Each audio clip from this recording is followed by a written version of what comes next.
In this video, we're going to talk about transcription and translation.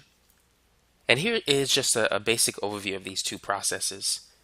Transcription is the process by which DNA gets converted into mRNA, also known as messenger RNA. And translation is the process of converting the information stored in messenger RNA and using it to build protein. Now, if you recall, which organ now is used to make proteins? What would you say? The answer is the ribosome. The ribosome is the site at which proteins are manufactured in the cell. So we're going to talk about that shortly. But let's go over transcription first before we talk about translation. Transcription occurs in 3 steps: initiation, elongation, and termination. Now, during initiation, RNA polymerase binds to the promoter region of DNA. Now, what is the promoter region? The promoter region is basically a short sequence of DNA. In eukaryotic DNA, it's TA, TA, AA, also known as the Theta box. Now, this sequence is located 25 nucleotides upstream of the site where transcription begins. The next thing that RNA polymerase does is it causes the 2 DNA strands to separate. And during elongation, it begins to add nucleotides to the growing mRNA strand that we see here. Thus, RNA polymerase synthesizes mRNA starting from the 5' end going to the 3' end. However, RNA polymerase, it reads the DNA strand in the 3 to the 5' direction. Now there's 2 strands that you need to be familiar with. The first one, the one that's used to synthesize mRNA, is called the template strand, or the antisense strand.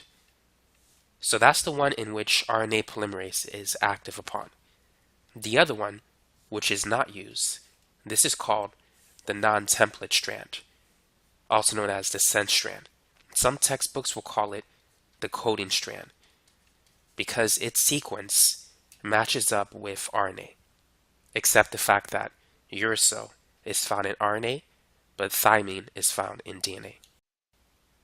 Now, during the last step of transcription, which is the termination step, the RNA polymerase molecule, the mRNA strand, they all separate from the DNA template strand. Now, in this step, the poly A polymerase enzyme, it caps the 3 end of the mRNA strand, and this is known as the poly A tail. Now, also during the beginning of transcription, the 5 end is also capped, and the reason for this is to protect the mRNA strand from being degraded by certain enzymes. At the end of the termination step during transcription, DNA has been used to create a pre-messenger RNA strand. Now, this particular strand has something known as introns and exons. Introns are basically longer sequences of nucleotides that do not code for anything. So they must be removed in a process known as RNA splicing. Now the exons, those are shorter sequences of nucleotides, and they're going to be used to synthesize proteins. And so the exons remain, but the introns, they must be removed. And so now we have a completed messenger RNA strand. Now let's work on a practice problem. Let's say if you're given a sequence of nucleotides on a DNA strand, and you're asked to write the corresponding sequence on an mRNA strand, what would it be? Feel free to pause the video and try it. So if we're reading the DNA strand from the 3 to 5 direction, we're going to have to write the corresponding mRNA sequence in the 5 to 3 direction. So what letter corresponds to G? It's important to know that G always corresponds to C, and vice versa. C corresponds to G. Now what letter corresponds to A? A usually corresponds to T, but there's no T in RNA. Instead, A is going to correspond to U for uracil. But T in DNA corresponds to A in RNA. And so if we continue, everything else is going to be U, C, A, U, A, U, G, C. And so this is the mRNA strand that corresponds to the nucleotide sequence in DNA listed above. Now let's talk about translation, which is the process of taking the information stored on an mRNA strand and using it to construct a protein. So once the mRNA strand is synthesized in the nucleus, it leaves the nucleus and enters the cytosol, where it interacts with a free ribosome or one that is attached to the rough ER. Now within the ribosome, it's going to interact with a tRNA molecule or a transfer RNA molecule. Now let's focus on the sequence of nucleotides on the mRNA strand. Notice that they're separated in sets of 3.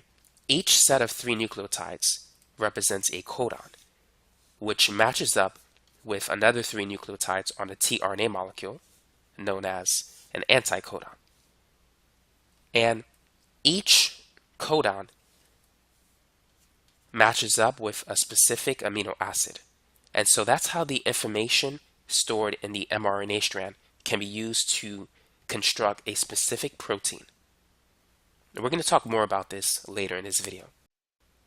Translation, like transcription, occurs in 3 steps: initiation, elongation, and termination. So here in this picture, we have a ribosome, which is composed of 2 subunits, the small subunit and the large subunit. And the ribosome has 3 active sites: the E site, the P site, and the A site.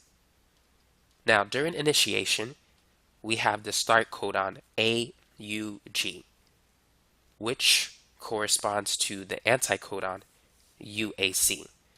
Now, that particular tRNA molecule has the methionine amino acid attached to it. And this tRNA molecule, it enters the ribosome at the P site, also known as the peptidyl site, where the peptide bonds are formed. Now, during the second step of translation, that is during elongation, another tRNA molecule enters the A site. So I'm just going to draw it here. And during that process, a covalent bond will form between the 2 amino acids that we see here, highlighted by the red circles. Now, as the process continues, the tRNA molecule in the P site will move to the E site, and as it does so, it's going to lose an amino acid. And so what's going to happen is we're going to have a growing chain of amino acids that will leave or extend out of the ribosome. So make sure you understand that the tRNA molecules, they enter the A site and then they exit from the E site. And in the process, the amino acids are being joined together. So over time, this polypeptide chain is going to grow, creating a protein. The last step of translation, the termination step, begins when a stop codon is read. Now, there are 3 stop codons that you need to be familiar with. The first one is UAA, and then the second one is UAG, and the third one is UGA.